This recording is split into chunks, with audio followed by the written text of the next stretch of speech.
mayat yang juruh, mayat yang molek, antara tanda husnul khatimah, mayat itu dikebumikan dengan cepat.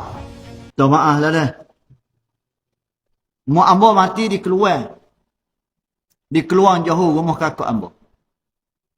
Banyak hari dia sakit. Ambo ada 7 beradik, mati sore tinggal ni. Habis ambo sulung lelaki.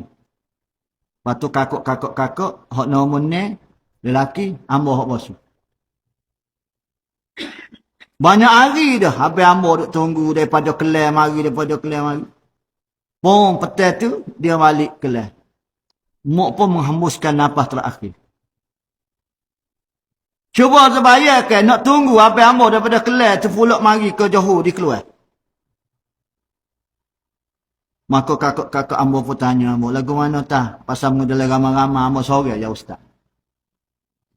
Ambo kata, tak apalah, munggu habis jumpa dah. Banyak hari dah habis di sini. Kita uruskanlah bumi. Kakak ambo tolong mandi. Pakak tolong kapal. Seluruhnya uruskan. Dan malam itu juga dikebumikan. Dan malam habis ambo siapa? Mayat sudah dikebumikan.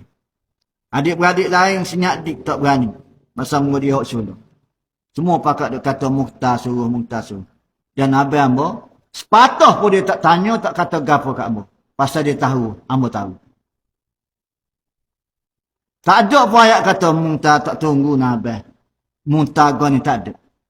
Dan malam tu juga, ambo kumpulkan seluruh anak cucu dia, termasuk anak natu dia, dan termasuk anak-anak dia, khatam selalu 30 juzuk.